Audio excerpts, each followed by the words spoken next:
नमस्कार दोस्तों, आपके अपने YouTube चैनल जस्टिस तक में मैं आरपी मीना आपका स्वागत और अभिनंदन करता हूं। आज की चर्चा का विषय बहुत महत्वपूर्ण है। अनिवार्य सेवानिवृत्ति नाम से आपकी रूह कांप सकती है, मगर ऐसा हो रहा है। ये मैं यहाँ पर प्रसंगवश ला रहा हूँ। मैं कोई भी बात प्रसंगवश ही लाने की कोशिश करता हूँ, क्योंकि आज ही मैंने एक चर्चा एक एंकर के साथ, एक रिटायर्ड डीओपीटी के सचिव और रिटायर्ड ही डीआईपीपी के एक सचिव, एक सुप्रीम कोर्ट के वकील के साथ में चैनल का जो एंकर हैं उनके साथ में एक चर्चा चल रही थी।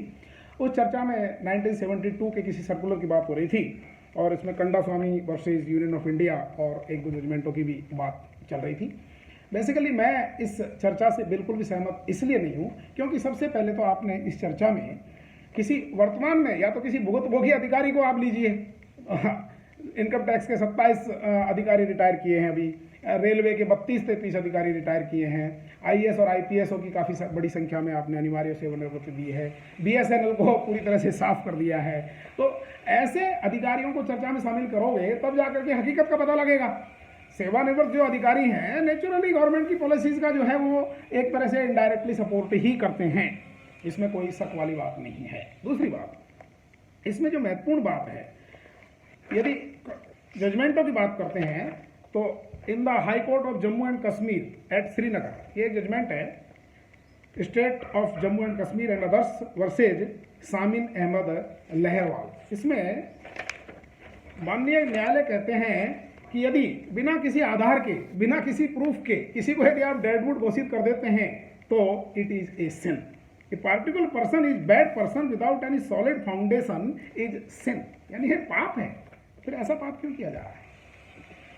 ये चर्चा में, ये दूसरी महत्वपूर्ण बात इस चर्चा में ये थी कि अधिकारियों की जो और कर्मचारियों की गोपनीय रिपोर्ट है वो तो आउटस्टैंडिंग भरी जाती है, वेरी गुड भरी जाती है। वो एनालिसिस एक सब्जेक्टिव एनालिसिस होता है, ऑब्जेक्टिव नहीं होता है। अरे फिर ऑब्जेक्टिव क्यों नहीं करते उस एनालिसिस को आप? यदि ऑब्जेक्टिव एनालिसिस नहीं हो रहा है, सही तरीके से एनालिसिस नहीं हो रहा है, तो उन अधिकारियों और कर्मचारियों का, बेचारों का क्या दोष है जिनको आप अनिवार्य सेवानिवृत्ति दे रहे हो? फिर तो जो अधिकारी गोपनीय रिपोर्ट को जानबूझ के और सब्जेक्टिव भर रहे हैं या रिलेशन कह रहे थे कि हाथ जोड़े खड़े हो जाते हैं, साहब हमारी सीआर ठीक भर दो, अरे ये ठीक नहीं है, ये प्रणाली ठीक नहीं है। फिर इसका मतलब तो ये हुआ कि वो अधिकारी जो हायर हैं, जो इनकी गोपनीय रिपोर्ट भर रहे हैं, वो गलत भर रहे हैं। तो फिर आप उनको अनिवार्य सेवानिवृत्ति दीजिए ना सबसे पहले। ये बेचारे छोटे अधिकारी, छोटे कर्मचारियों के ऊपर गाज क्यों गिराते हो? तीसरी बात इसमें यह आ रही थी चर्चा में कि चूंकि सीआर तो जानबूझ करके ठीक भरी जाती है, तो फिर चर्चा किससे करेंगे? आम जनता उनके बारे में क्या कहती है। और आम जनता में चर्चा का विषय क्या बना रखा था कि चाय की दुकान पे उसके ऊपर क्या चर्चा चलती है, एक दुकान के ऊपर उसके बारे में क्या कहा जाता है, एक शोरूम में उसके बारे में क्या कहा जाता है। ये एनालिसिस का तरीका ठीक नहीं है, ये तो लोकतांत्रिक व्यवस्था के बिल्कुल विपरीत है। यदि आपको फीडबैक ही लेना है तो उसके अधीनस्थ कर्मचारियों से लीजिए ना।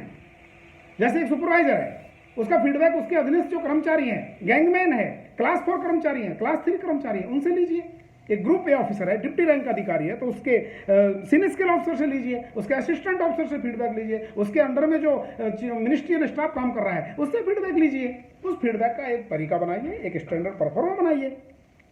यदि आपको चाय वाले से फीडबैक लेनी है तो उसका एक फीडबैक बनाइए, एक स्टैंडर्ड फॉर्मेट बनाइए कि मेरे बारे में, फला आदमी के बारे में, एक्स के बारे में, वाई के बारे में लोग क्या कहते हैं, तो उसको आप 40% वेटेज दीजिए। बल्कि मैं तो ये कहता हूँ एपीआर और एसीआर के अंतर्गत, तब जाकर के आप किसी को अनिवार्य सेवानिवृत्ति दीजिए पब्लिक इंटरेस्ट में। ये नहीं कि फला आदमी चाय वाला क्या कहता है, दुकानदार क्या कहता है, अरे उसका स्टाफ क्या कहता है उसके बारे में, उसके अधीनस्थ लोग क्या कहते हैं उसके बारे में, मैं अपने बॉसेज के बारे में क्या कहता हूँ, मेरा फीडबैक लीजिए। जैसे हम लोग कैटरिंग यूनिट्स का फीडबैक लेते हैं, एक स्टैंडर्ड फॉर्मेट बनाते हैं, उसको हम कैटरिंग पेंट्री कार में देते हैं, वेंडर्स को देते हैं, दुकानों पे देते हैं। शोरूम की बात कर रहे थे, शोरूम वाला भी अपना फीडबैक लेता है, बाकायदा उसके पास में एक परफॉर्मा होता है, उसका वो एनालिसिस करता है, उसका असेसमेंट करता है, तब हम उसको रिन्यू करते हैं पेंट्री कार को या उसकी जो भी हमारी वेंडर की दुकानें होती हैं उनको।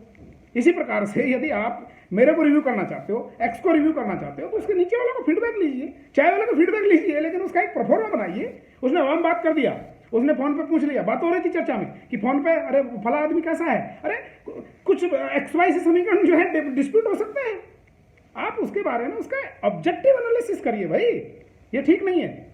तीसरा मेरा जो ऑब्जेक्शन है इस प्रणाली में वो ये है कि आपने एक रिव्यू कमेटी बना रखी है, ठीक है, रिव्यू कमेटी बना ली, अरे भाई उस रिव्यू कमेटी के बारे में उसको कुछ बताइए तो सही कि हमने रिव्यू में क्या पाया। आप सिंपली लिख के दे देते हैं कि भाई you are retired because you are above 50 years and you are not in public interest. तो आप जो है उसका कोई एक परफॉर्मा जो बनाया रखा है उसको, उस कर्मचारी को, उस अधिकारी को उसकी आपूर्ति तो करिए। उसके बाद में आपने एक रिप्रेजेंटेशन कमेटी बना रखी है। अरे अभी अभी का एग्जाम्पल देते हैं, रेलवे की चर्चा ये अधिकारी बार बार कर रहे थे, इसलिए मैं रेलवे का एग्जाम्पल देता हूँ। अभी रेलवे में 32 अधिकारियों को अनिवार्य सेवानिवृत्ति दी गई है।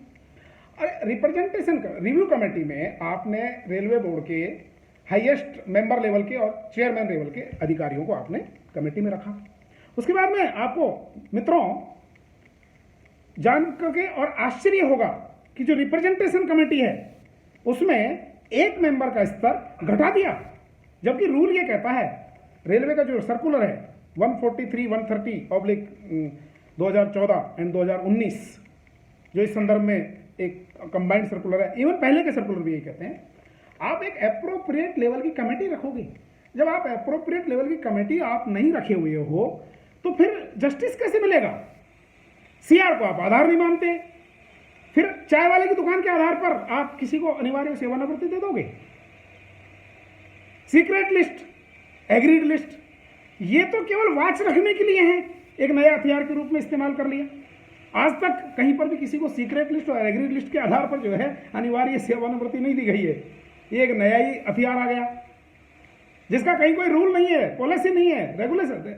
वो लिस्ट तो केवल एक अधिकारी या कर्मचारी को वाच रखने के लिए होती है कि वो उसके ऊपर वाच रखे तो क्या पाया जाए। यदि वाच के दौरान यदि कुछ गड़बड़ मिलता है तब उसके ऊपर एक्शन लेंगे। ये नहीं कि उसमें कहीं ये नहीं प्रावधान है कि आप उसको सीक्रेट लिस्ट में किसी का नाम आ गया है, एग्री लिस्ट में किसी का नाम आ गया है, तो पॉलिसी का हिस्सा होता है और उसके आधार पर आपने उसकी छुट्टी कर दी। तो मेरा कहने का मतलब ये है कि ये जो रूल और पॉलिसी बना रखी है उसका ऑब्जेक्टिव एनालिसिस होना चाहिए, टाइम से होना चाहिए, पिक एंड चूज नहीं होना चाहिए। अभी जो वर्तमान में हो रहा है, मैं दावे के साथ कह सकता हूं ये पिक एंड चूज है। तो ये पिक एंड चूज वाली पॉलिसी नहीं होनी चाहिए। मित्रों ठीक है, यदि विभिन्न प्रकार के विभागों में इस तरह के प्रकरण आए दिन हो रहे हैं, यदि इस तरह का जैसा मैं कह रहा हूं उसके विपरीत यदि हो रहा है तो आपसे मेरा निवेदन है कि आप ऐसे प्रकरणों का एनालिसिस करें, एनालिसिस करके और हमारे चैनल से जुड़े, इनको लाएं। हम केंद्र सरकार तक इनके विरुद्ध आवाज़ उठाएंगे और फिर भी यदि न्याय नहीं मिलता है तो हम बहुत पुरजोर तरीके से आपकी आवाज़ को, आपके साथ हो रहे अन्याय को हम माननीय ट्रिब्यूनल, माननीय न्यायालयों, माननीय सुप्रीम कोर्ट तक ले जाने का पूरा प्रयास करेंगे और लोकतांत्रिक व्यवस्था में अन्याय के विरुद्ध लड़ करके और आपको निश्चित रूप से न्याय दिलाकर ही छोड़ेंगे, ये हमारा दावा है।